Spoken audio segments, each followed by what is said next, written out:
अस्सलामु अलैकुम वरहमतुल्लाहि वबरकातुहू। नाजरीन, अगर आप में से कोई भी, चाहे हमारे इस्लामी भाई या इस्लामी बहनें, फर्ज नमाज के बाद फौरन रब्बना आतीना फिद दुनिया हसनतों व फिल आखिरत हसनतों वक़िना अज़ाबन नार पढ़ते हैं तो उनके लिए ये वीडियो खास होने वाला है। उनके लिए ये वीडियो बहुत खास से खास होने वाला है। नाजरीन, आखिर मैं आपको क्या बताना चाहता हूं, आप गौर से सुने। नाजरीन, आप जब फर्ज नमाज पढ़ करके फारिग होते हैं तो आप सोचते हैं कि हम अल्लाह की बारगाह में दुआ करें, और जाहिर है कि जब आप दुआ करेंगे, जिसके बारे में अल्लाह के नबी सल्लल्लाहु अलैहि वसल्लम ने फरमाया कि दुआ इबादत का मग़ज़ है, दुआ रहमत है, दुआ मोमिन का हथियार है, तो आप सोचते हैं कि हम दुआ करें, और ये नियत भी होती है कि आपकी दुआ अल्लाह की बारगाह में मकबूल हो। तो नाजरीन, आप ऐसा क्यों करते हैं कि जिसकी बुनियाद पर आपकी दुआ कबूल नहीं होती है? वजह क्या है? तो मैं आपको इस वीडियो में बताने वाला हूं। वजह यह है कि बहुत सारे लोग जो ये दुआ को पढ़ते हैं, इसमें बहुत बड़ी गलती करते हैं, जिस गलती की बुनियाद पर उनकी दुआएं अल्लाह की बारगाह में मकबूल नहीं हो रही है। और आपको मसला मालूम है कि अगर कोई आयत कुरान करीम की आप नमाज में पढ़ रहे हैं और जाहिर है लफ्ज में बदलाव हो रहा है, आप लफ्ज बदल दे रहे हैं, तो जाहिर सी बात है लफ्ज बदल देने से माना फासिद होगा, और जब माना फासिद होगा तो आपकी नमाज भी फासिद हो जाएगी। तो आपको नमाज को सही करने के लिए जरूरी है कि आप कुरान करीम को जो है ना सही तलफ्फुज के साथ सारे अल्फाज को अदा करके पढ़ेंगे, जभी तो आपकी नमाज बेहतर होगी। उसी तरीके से आप अगर दुआ करते हैं तो दुआ में अगर जो चीज पढ़ रहे हैं तो वो जो पढ़ रहे हैं वो भी तो सही होना चाहिए। अगर आपका वो सही नहीं है तो जाहिर सी बात है, जब अल्फाज सही नहीं है, कुरान करीम की जो आयत पढ़ रहे हैं वो सही नहीं है, तो फिर दुआ कहां से आपकी मकबूल होगी। इसलिए आप सुने क्या गलतियां होती हैं, कहां लोग गलती करते हैं, वो आप गौर से सुन ले।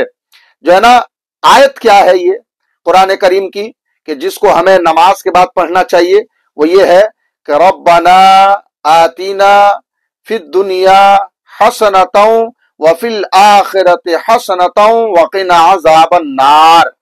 सही आयत तो ये है, अगर आप इस तरीके से पढ़ेंगे जभी तो जो है ना, जो इस आयत में मांगने का सलीका आपको सिखाया गया है वो चीज आपको मिल जाएगी। लेकिन आयत ही आप गलत पढ़ेंगे तो जाहिर सी बात है वो चीज आपको कहां से मयसर आएगी। बहुत सारे लोग गलती क्या करते हैं, क्या पढ़ते हैं, रब्बना आतैना, रब्बना आतैना। अब बताइए, गलत हो रहा है ना। जो आयत है उससे अलग हम पढ़ रहे हैं, तो जब आयत ही गलत पढ़ेंगे तो माना गलत हो जाएगा, और जब माना गलत होगा तो जो चीज आप मांग रहे हैं वही तो चीज मिलेगी।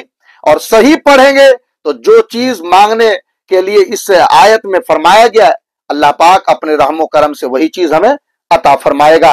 तो बहुत सारे लोग इसमें रब्बना आतैना गलत पढ़ देते हैं, हालांकि ये नहीं है जो मैं पढ़ करके आपको पहले बताया है, और हमारे स्क्रीन पर भी आप देखते जाइए कि जो है ना इस तरीके से पढ़ना। आपको फिर पढ़ के बता रहा हूं, रब्बना आतीना फिद दुनिया हसनतों व फिल आखिरत हसनतों वक़िना अज़ाबन नार। इस तरीके से सही पढ़ें। और जब आप दुआ के लिए हाथ उठाएं तो उसमें भी बहुत सारे लोग जो है ना गलत तरीका इख्तियार करते हैं। तरीका क्या है दुआ करने का? दुआ करने का सही तरीका यह है कि आप अपने दोनों हाथों को जो है ना यूं उठाएं, और बाज लोग यूं मुंह पर कर देते, नहीं, मुंह पर नहीं करना आपको, बल्कि सीने के मुकाबिल बीच में जो है ना अपने दोनों हाथों को यूं रखना है, और अपने सर को जो है ना झुका देना है, यानी निगाहें आपके सीने पर हो, और मुकम्मल जो है ना आप अल्लाह के जलवों में, उसकी रहमत में खो जाएं, और फिर उसके बाद आप दुआ करें। जब आप ये तरीका अपनाएंगे तो जाहिर है सही तरीके से आप कोई काम करेंगे, जभी तो जाहिरन काम मुकम्मल होगा, तो इंशाअल्लाहुल अजीज उसका इनाम भी आपको बेहतर मिलेगा। इसलिए नाजरीन, आप इस आयत को जब भी पढ़ें तो सही पढ़ें, और जो तरीका हमने दुआ का बताया है उस तरीके से आप दुआ करें। और दुआ करने के बाद जो है ना, बाज लोग ऐसे करते हैं कि अपने चेहरे पर यूं कर लेते हैं, ऐसा नहीं करना चाहिए। बल्कि तरीका यह है कि आप जब दुआ से फारिग हो गए तो अपने दोनों हाथों को मुकम्मल चेहरे पर फेरें। मुकम्मल चेहरे पर फेरने का मतलब यह है कि रिवायतों में आता है कि जो दुआ के बाद अपने दोनों हाथों को चेहरे पर फेरता है तो अल्लाह पाक उस शख्स के चेहरे पर नूर पैदा फरमाता है। कितनी प्यारी बात है, कितनी अच्छी बात है। तो हम कोई भी काम करें तो तरीके से करें, और तरीके से जो काम होता है यकीनन वो काम जो है ना कामिलो मुकम्मल होता है। और जब कामिलो मुकम्मल होगा तो जो आपका मकसद होगा इंशाअल्लाह वो मकसद भी पूरा होगा।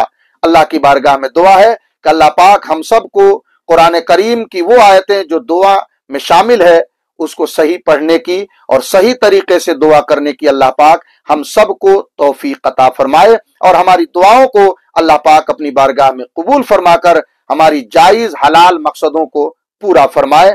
दुआओं में याद रखें, नए हैं तो चैनल को सब्सक्राइब करें और वीडियो को ज्यादा से ज्यादा आप शेयर करें। अस्सलामु अलैकुम।